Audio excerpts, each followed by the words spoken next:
అర్థం అవ్వాలి. స్టిల్ నా డౌట్స్ నాకు ఉన్నాయి. మీరు ఎంత స్ట్రాంగ్గా చెప్తున్నా కూడా వాళ్ళ ఆలోచన సరళిలో కానీ వాళ్ళ బాడీ లాంగ్వేజ్లో కానీ మాటల్లో కానీ మార్పు వస్తుందా అని నాకు అనుమానమే. అలాగే కూటమి కట్టుబాటు గురించి కూడా చెప్పండి. రిషి గారు, ఇక్కడ చాలా కీలకమైనటువంటి విషయం ఏంటంటే చంద్రబాబు నాయుడు గారు, లోకేష్ గారు, పవన్ కళ్యాణ్ గారు వాళ్ళు చక్కగా ఒక కుటుంబం లాగా డిస్కషన్ చేసుకుంటా ముందరికి ఉన్నారు. కింద ఉన్నటువంటి కేడర్ను కూడా సమాయత్తం చేస్తూ ఉన్నారు. మన అందరం కలిసి ముందరకెళ్ళాలి. విపక్ష పార్టీ వాళ్ళు మన మధ్యలో ఇష్యూలు చేయడానికి సోషల్ మీడియాలో కొన్ని అంశాలు తెర మీదకు తీసుకొస్తున్నారని చెప్పి ఖచ్చితంగా ఈ భేదాభిప్రాయాలు లేకుండా ఉండటం కోసమే మా నాయకులు అవకాశం వచ్చినప్పుడల్లా మా కార్యకర్తల్ని కానీ ఉంటాయి. ఇప్పుడు ఒక ఫ్యామిలీలోనే ఏది సిబ్లింగ్స్ మధ్య, పేరెంట్స్ మధ్య పొద్దున్న లేస్తే రాత్రి వరకు చాలా భేదాభిప్రాయాలు ఉంటాయి. కానీ ఫైనల్గా కుటుంబం కాబట్టి సర్దుకుంటాం, ఏదో ఒకలాగా ముందుకు బండి నడిపిస్తాం. ఇక్కడ 3 పార్టీలు, ఒక రకంగా చెప్పాలంటే ఒక్కొక్క పార్టీది ఒక్కొక్క ఐడియాలజీ యాక్చువల్లీ.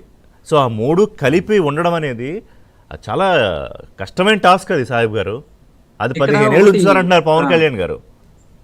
రిషి గారు, ఐడియాలజీ వేరైనా కానీ మా యొక్క ఎయిమ్ ఒకటే, ఈ రాష్ట్రం బాగుండాలి, ఈ రాష్ట్రంలో ఉన్నటువంటి వాళ్ళందరూ కూడా అభివృద్ధి పదంగా ముందరికెళ్ళాలి, పేదరికం లేని సమాజాన్ని చూడాలని చెప్పి ముగ్గురు నాయకుల యొక్క ఆకాంక్ష. కాబట్టి వాళ్ళ యొక్క విధానం వాళ్ళ యొక్క చేతల్లో స్పష్టంగా అర్థమవుతుంది. ఇందాక శివశంకర్ గారు చాలా కీలకమైనటువంటి విషయాలు మాట్లాడుకుంటా వచ్చారు. ఖచ్చితంగా అట్ట షింక్ అయిపోయారు, ఆ కెమిస్ట్రీ కుదిరింది. కాబట్టే రాష్ట్రంలో ఉన్నటువంటి ప్రజలు కూడా ఏంటంటే జగన్మోహన్ రెడ్డి గారి పరిపాలన చూశారు, ఒక్క ఛాన్స్ అయిపోయింది. కానీ ఈ రోజు కూటమి ప్రభుత్వం యొక్క పరిపాలన చూస్తున్నారు. కానీ ఇక్కడ సంక్షేమ పథకాలు ఇస్తున్నారు, వాటితో పాటు ఏదైతే ఎలక్షన్ ముందుల పవన్ కళ్యాణ్ గారు ఏ మాటలైతే చెప్పారో అవి నెరవేరుస్తూ వస్తున్నారు. దీంతో పాటు చంద్రబాబు గారు చెప్పినటువంటి ఆ మాటలు నెరవేరుస్తూ వస్తున్నారు. ఇవన్నీ చూస్తున్నప్పుడు ఏంటంటే జగన్మోహన్ రెడ్డికి ఏం మాట్లాడారో అర్థం కానటువంటి పరిస్థితి. కాబట్టి బయటకు వచ్చేసి యాంటీ సోషల్ ఎలిమెంట్స్ దగ్గరికి వెళ్ళి వాళ్ళని రెచ్చగొట్టే విధంగా చేయటం, అదే విధంగా బయటకు వచ్చి రఫా అనేటువంటి ఎలాంటి ధైర్యం వస్తుంది? 2029లో గెలిచిన తర్వాత రప్పా అనే ధైర్యం ఎలా వస్తుంది? పైగా రోజా గారు మొన్న ఎక్కడో నేను విజువల్ ఎక్కడో చూసా, ఆవిడ కూడా గెలిచాక రప్పా అని ఇలా చూపిస్తున్నారు. Unfortunately she's the former minister, మంత్రి కదా, వారు మంత్రిగా చేశారు రాష్ట్రానికి. రిషి గారు, ఇక్కడ తమరు బాగా గమనించండి, ఆంధ్రప్రదేశ్ లో ఉన్నటువంటి ప్రతి ఒక్కళ్ళు కూడా అభివృద్ధి కోరుకుంటున్నారు, లా అండ్ ఆర్డర్ కోరుకుంటున్నారు, అదేవిధంగా విద్యా వ్యవస్థ బాగుండాలనుకుంటున్నారు, దేశ విదేశాల నుంచి ఈ రాష్ట్రానికి పెట్టుబడులు వస్తున్నాయి అని చెప్పి కూటమి ప్రభుత్వాన్ని ఆదరిస్తున్నారు.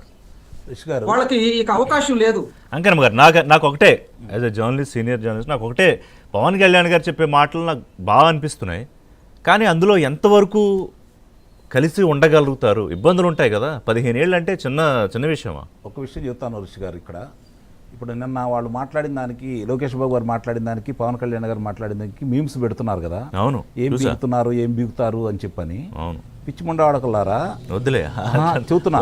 మాట్లాడలేదు. ఇప్పుడు వాళ్ళు ముఖ్యమంత్రి పదవి బీకేశారా లేదా?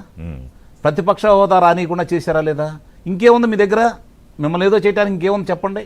ఈ రోజు మీరు అన్నదాన్ని 11 సీట్లేమో అవి కూడా బీకేస్తారుగా త్వరలోనే. ఇది ప్రజలు ఒక నిర్ణయానికి వచ్చారు, ఒకటి గమనించుకోండి. జంగిల్